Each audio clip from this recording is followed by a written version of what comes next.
Assalamualaikum dan salam Sarawak Maju Makmur bersama saya Fizah Munirah Maharap. Fokus berita.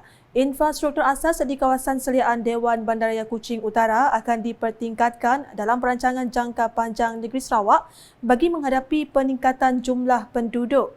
Premier Sarawak Datuk Patinggi Tan Sri Dr. Abang Abdul Rahman Zohari Tun Dato' Bang Openg berkata, infrastruktur utama yang akan dipertingkatkan adalah jaringan jalan raya yang menghubungkan terus beberapa kawasan.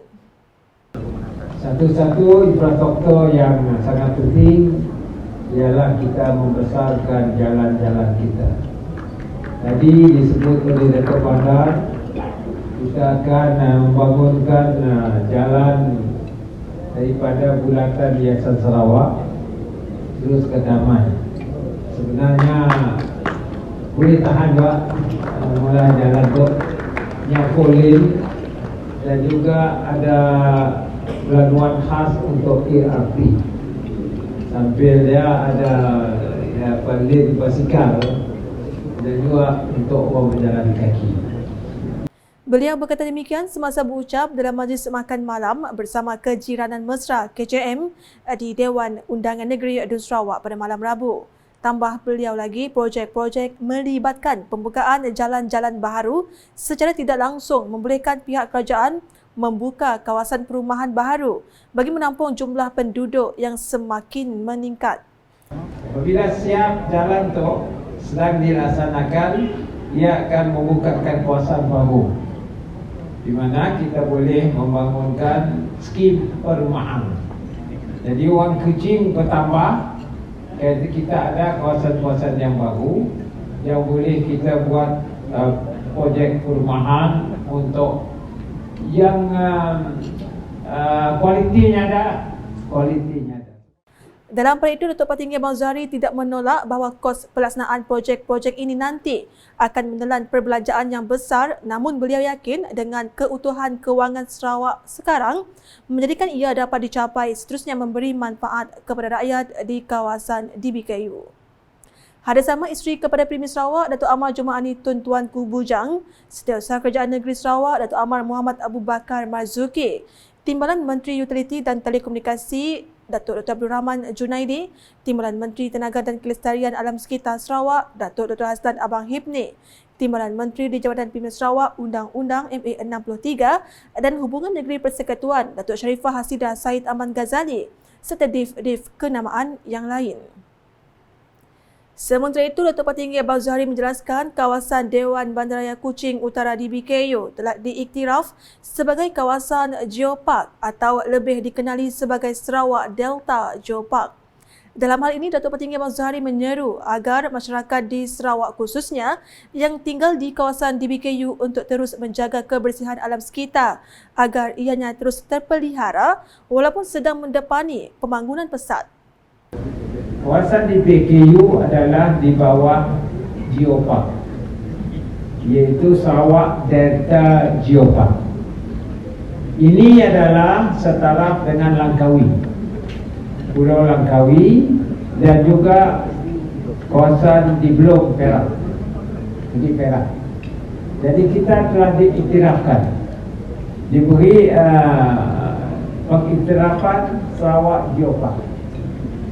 Jadi Sarawak Geopark itu akan menjadi tarikan kepada pelancong kenanya ada nilai diri. Jadi kita dah kena di bawah Sarawak Geopark dan memang kita nak coba secara jangka panjangnya untuk diiktiraf oleh UNESCO. Ini jangka panjang.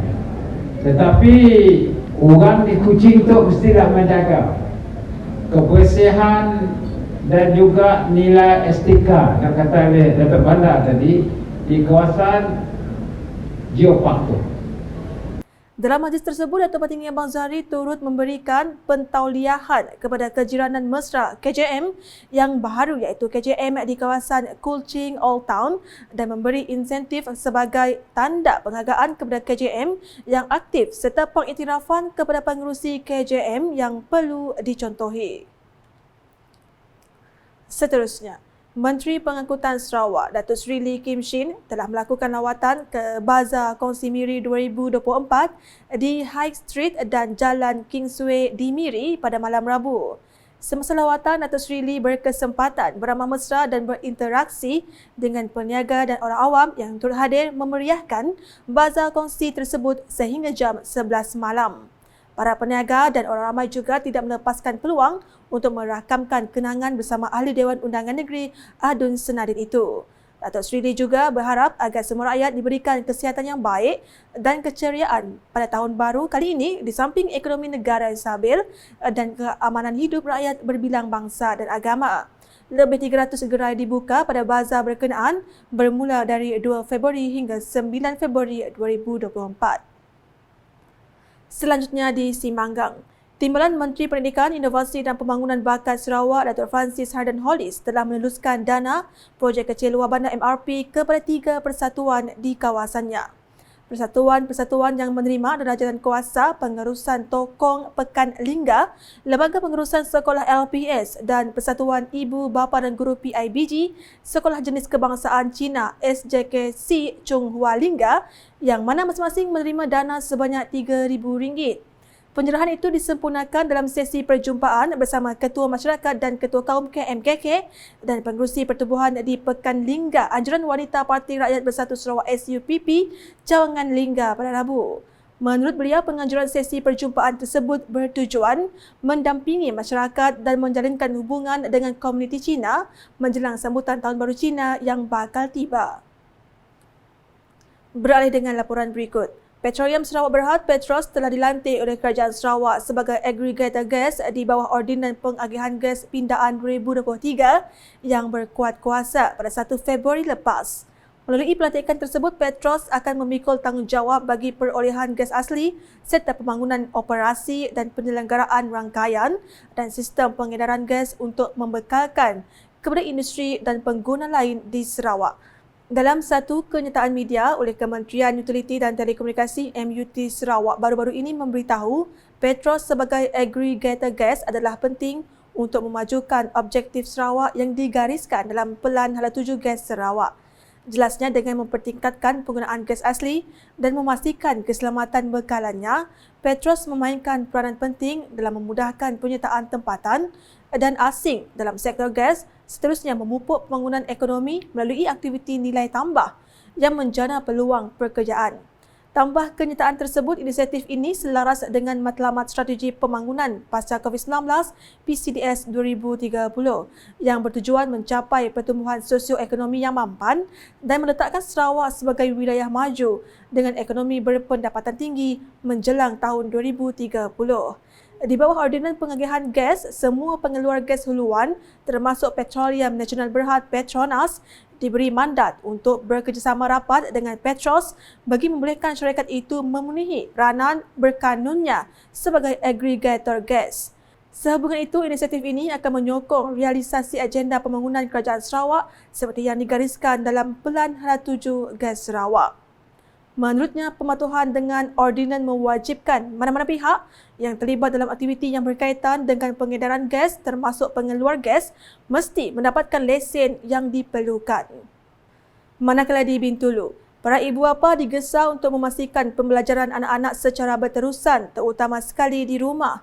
Menurut Adun Tanjung Batu, Johnny Pang Leong Ming, usaha secara bersepadu dan bersungguh-sungguh melalui satu kaedah perlu dilakukan oleh semua lapisan masyarakat supaya dapat menyumbang kepada kejayaan anak-anak.